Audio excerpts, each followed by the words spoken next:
Hey, what's up, guys? This is Daz. I'm here with my boy petzergling. Damn, it feels good to be a gangst. And we are bringing you MSL Group B in our continuing coverage.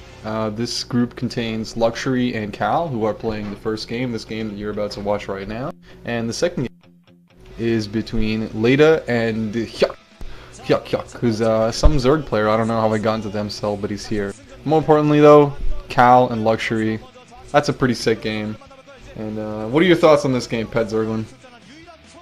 I think this is really going to be the game of the group. I mean, Leda definitely a great player, but I mean, just look at Cal's PVZ. I mean, most people don't really think of Cal as a ZVP player, or a PVZ player rather.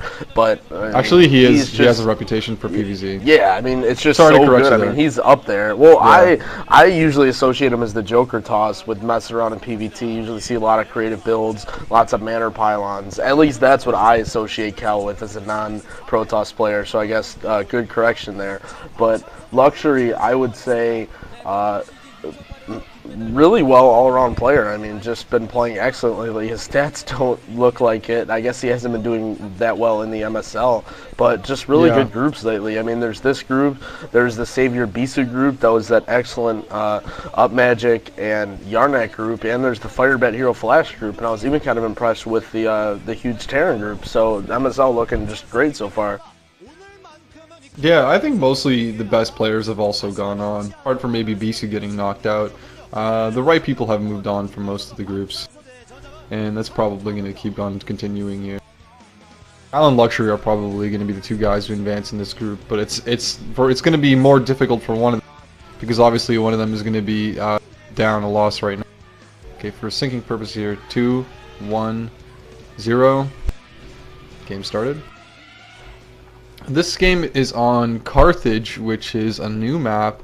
We don't really have any reliable PvZ stats to go on, but it's a very far distance map, which kind of gives the Zerg an advantage.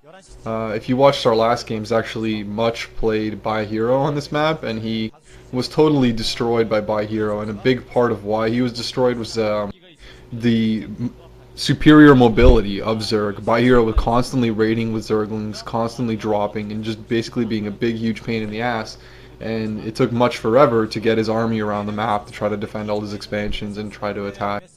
So, it's slightly Zerg favored, I would say, but overall, it's not going to be a big deal, and I still think the better player is going to come out on top here. I'd have to give my nod to Cal.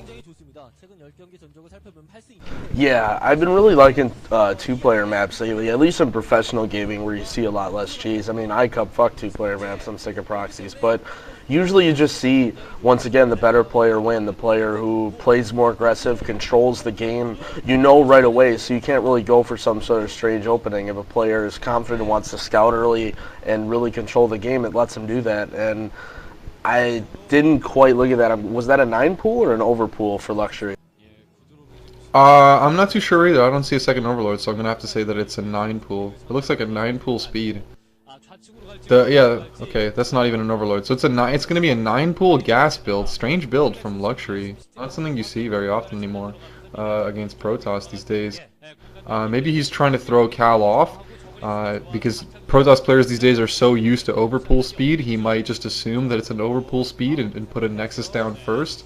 So that might kind of be a problem. That might be why Luxury is doing this. Otherwise, I can't really tell why he would not do an overpool build.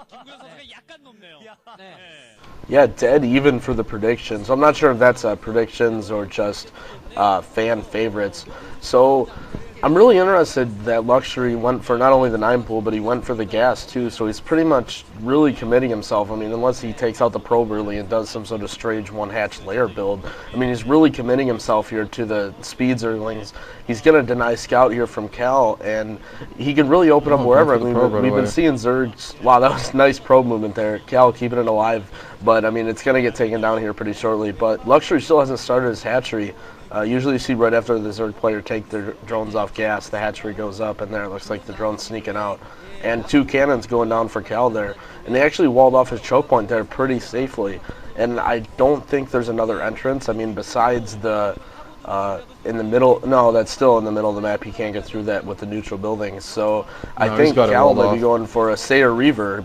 I mean, unless that top is a little bit more mobile, I mean, that's a pretty unmovable wall. I can't see very good unit flow through that.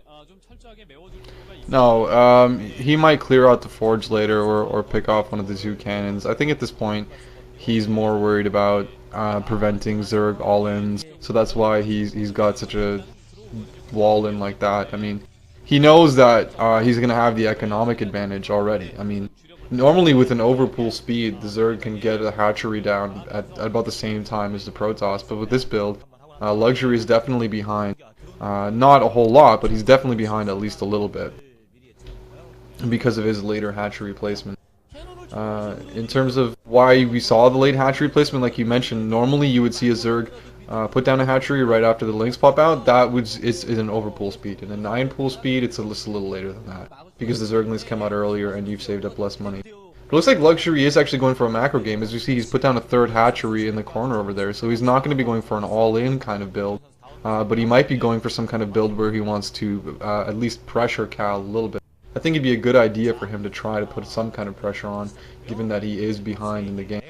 Yeah, as we can see, he's going for a quick lair, so that's probably going to lead to either Mutalisks or maybe a quick lurk or contain.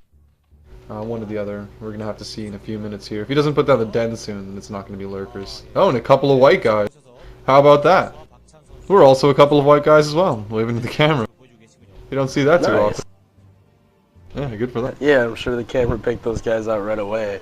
Yeah, so just like you said, Cal really afraid of any sort of all-in. You know, sometimes you see the gateway in front of the cannons, but I mean, he's even got the cybernetics core in front of the cannons. He's got just a really thick wall there. He does not want, you know, any sort of all-in strategy from Luxury. And Luxury actually, you know, I like this move. I like to see Zerg players do this. Not only open up with, I guess you can call it aggressive, a 9-pool speed opening. Nah, he didn't really get aggressive with it, but you open it up with it and then deny scout. And it's not necessarily going for a cheese build. I mean, he's going for a pretty heavy macro. 3 base build off of 3 gases, and we may see something similar to what we've seen almost every single Zerg player do in the MSL so far, and almost every single Zerg player really in the whole season in 2009 and going into 2008. This really popular 5 hatch just Hydra, real strong build. You see the Spider going up, and I have to imagine he's going to at least get some Scourge, a 4th cannon going on for Cal, so he's really worried about some sort of attack here, and Luxury just going for, I don't really think he's going to go for mutas just because he hasn't taken his gas at his natural, and there's the 4th hatchery, so I think he's going to just get some Scourge out, but he's just doing an excellent job of denying scouting. Cal moving out. Cal finally going to get some vision of the map here. He's going to be able to clear out those Zerglings with the Zealots. Maybe even force him to build a few Sunkens. Yeah, it all depends what happens with the Zerglings here. Looks like the Zerglings are just going to dance around. He might even be able to avoid building the Sunken, but it would be the safe play to do. This is one of these things with the denying scouting playing a big role. Oh, we've got actually 5 hatches down for Luxury now, so he's going power macro build. One of the things that denying scouting so early does for you, one of the reasons why Luxury is not necessarily so far behind in this game as you might think he would be going for an economically disadvantaged build, is that because he denies the scouting from such an early point, Cal has to be ready for everything. So that's why he's been forced to build all those cannons. I mean, he's got 5 cannons now, I think. If you had perfect scouting knowledge, a lot of time you can get away with only 2 cannons. Okay, the Corsair's out there, but he sees exactly what Luxury's up to, but he's not there early enough to do any damage to pick off any Overlords, and Scourge comes out just in time to force the Corsair away. Okay, we've got a Sunken Colony going up there. It's going to deny those Zealots from doing any damage. If it doesn't have a Sunken Colony that's natural, okay, the Sunken's up there too. Zealots aren't really going to do much. It looks like we are going to go into a late game here.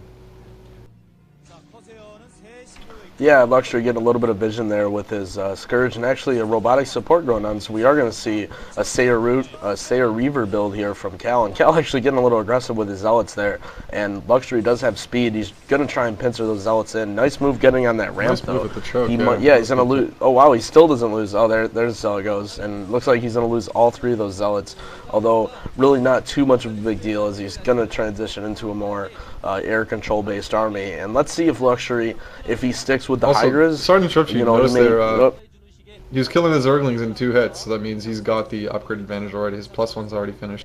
Luxury does not have +1 armor. So just a note there. He is. Are you sure that he went for the +1? I wasn't watching the hits too carefully.